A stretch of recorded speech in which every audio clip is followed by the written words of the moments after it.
The Chicago Bears just had what many in attendance are calling one of the most physical practices that they have ever seen. We also got an injury. Unfortunately, it looks like Kmet went down in training camp practice today as well. We're going to talk about it all and more right after this.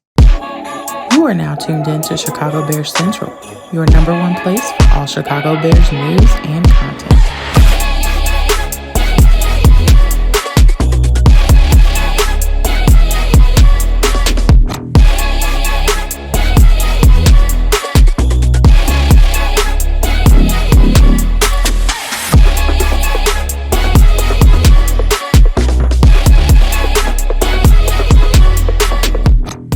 What's going on, Bears fans? Welcome to another episode of Chicago Bears Central, your number one spot for everything Chicago Bears related. I'm the host there, Hayes, but more importantly, you guys could follow the channel at Chi Bears Central for every social media platform we happen to be on. With that said, let's go ahead and get into this content for today. And one thing that you guys are going to hear a lot in regards to this is how physical this practice was for the Chicago Bears this year. We had the first skirmishes of practice today. Rome Odunze had his helmet pulled off when it came down to it. And, you know, he was pulled away by Antoine Randall L.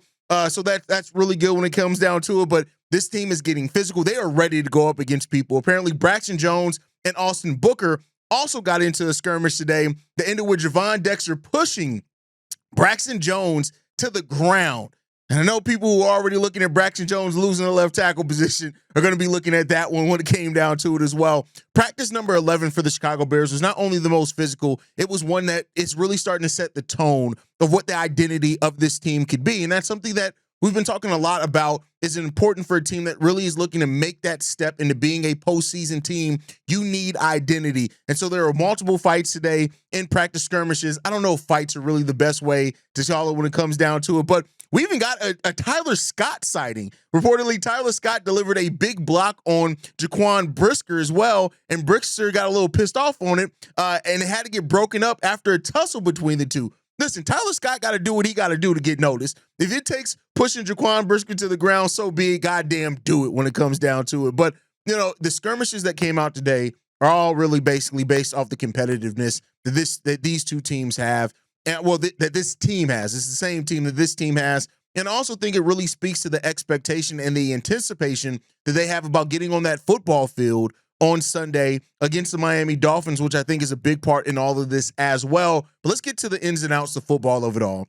The Bears, number one offense, had tons of highlights early on. They won the goal line and two short touchdown runs as well. And the offense started off really strong today, which is something that we've heard before when it come down to it. But then the starters on the defense took over.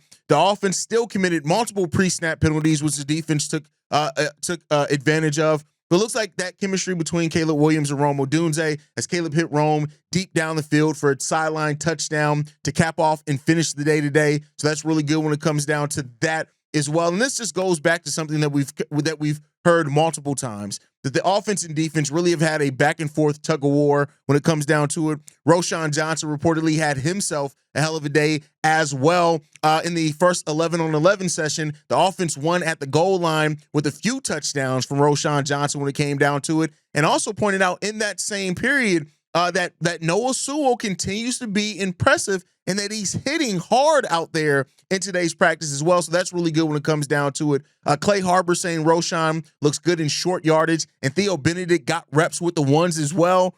Keep in mind, Theo Benedict was a guy the Bears decided to keep around, which I think that does speak to the fact that they see some talent in him, and the fact that the new coaching staff has put him out there with the one says that they may see that as well. And they also said that Ben Johnson is like using 3 tackles when it comes down to it. So, you know, we'll see how that goes on. Roshan was also one of the players that got into a bit of a skirmish as well. Him and Jonathan Owens got into it, got off the ground and were scrapping coming off the ground. Reportedly, that one's from Courtney Cronin. Take from that what you will. But Caleb Williams, one of the big spots of the offense today was the chemistry between Caleb Williams and Rome Odunze, which is what you really love to hear. Alex Shapiro talking about it says Caleb Williams just uncorked a deep ball to Rome Odunze down the left side. Looked like Nashawn Wright was in position to make the play on the ball, but he didn't. Odunze caught the ball and took it. for a touchdown, which coincides with what we heard from before. Clay Harbor also saying nice day for Rome, including Caleb Jerome down the left sideline for a go route touchdown, which is really good. We know that Caleb Williams needs to attack the down the field a little bit more. Seems like he's starting to do that a little bit too. One of the things as well, it seems like Tyrique Stevenson is starting to wake up a little bit. Reportedly, Tyrique Stevenson had himself a day. He walked into the offensive huddle and waited for somebody to notice, having himself a little fun when it came down to it. But it seems like he's making some plays out there also. And for the first time that we heard this, at least training camp period, is that Tori Taylor had himself an impressive practice as well today, going 5 of 8 for punts down at the 1 or 2 yard line, 1 of 8 down at the 5 yard line, and 2 fair caught at the 10 yard line. So it seems like right now, with him punting from the 45 yard line, Tori Taylor is already primed and ready to go. And we know what he did last year as far as pinning and being able to flip the field. So those are really good things. But unfortunately, it was not all sunshine and rainbows. Cole Kmet apparently went down with an injury. He was spotted leaving the practice field with trainer Andre Tucker following the 7-on-7 period. Mark Carman noted that Kmet was visibly upset leaving the field, and he did not return to practice. Hey, that's unfortunate. Cole Kmet has never missed a game in his 5-year NFL career. That's it. So, he's been a super durable player. You don't want to see that stop right now, especially when you have a guy like Ben Johnson who is going to use those 2 tight end sets extremely well, the 12-man personnel, to get Cole Kmet, Coast and Leveling really open. So we'll see, again, him being upset may be more so that his practice was stopping in the practice that, the offense started off really good. The defense finished strong when it came down to that. And hopefully it's nothing major. Knock on wood, send a prayer up. Let's hope that it's nothing major when it comes down to it. Of course, I'll be watching to see what ends up happening with that. If anything gets announced or not, I doubt it. Hopefully, Cole Kmet is doing pretty good. But day 11 of training camp, our training camp 11, or 12. It's day 12 of training camp, but it's practice 11. You know what it is. But it seems like it was a really good day for the Chicago Bears. They had their 12th practice. The defense continues to be strong, and that's to be expected from Rome Odunze when it comes down to that. And as it stands right now, the Bears are doing their thing. They're going through training camp. You're going to have your dust-ups. You're going to have your skirmishes.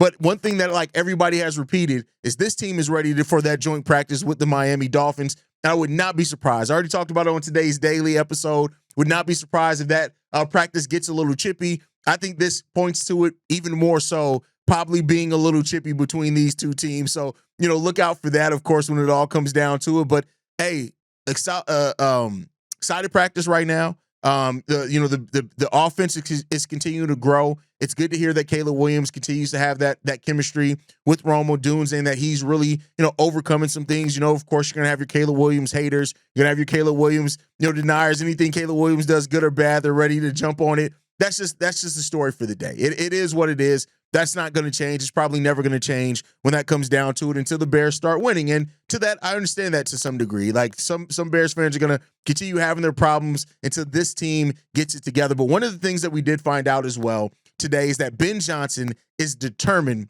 or has yet to determine, whether the Bears starters will play against the Dolphins. Now, that's going to be something interesting to watch. I know everybody's ready to see the starters. I'm ready to see the starters.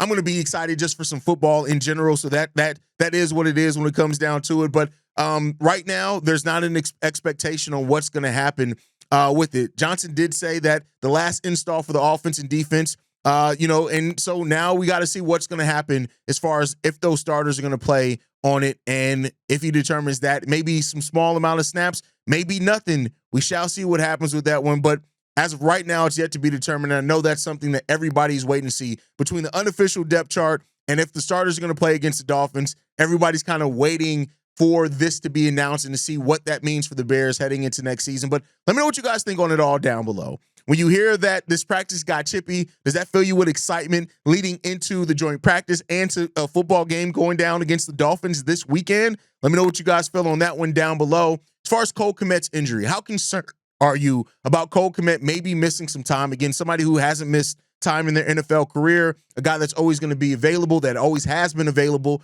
And, hearing that he was walked off visibly frustrated does raise a little bit of concern. I'm not going to lie there, but until something's announced, I'm not going to worry about it too much at all. And then the continued pre-snap penalties by the Bears. I mean, this continues to be something that we hear about. We know that Ben Johnson wants to get this underway and under gear as soon as possible, but for some reason, this has continued on and been a problem for the Bears so far through this training camp period. Can they get it together? Will they get it together by time games are actually started? Will this preseason period help them overcome some of that? Let me know what you guys think on all of that down below. That's my time for today. Make sure you guys are following us at Shy Bears Central. You can send us any feedback, questions, comments, concerns, ChicagoBearsCentral@gmail.com. And lastly, if you want to leave a text message and our voicemail for the mailbag, the number to do so, 773-242-9336. We are the #1 spot for everything Chicago Bears related. I'll catch you guys on the next one. Love you guys. Go Bears.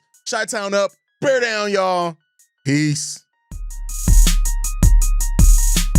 This has been a presentation of the Break Media.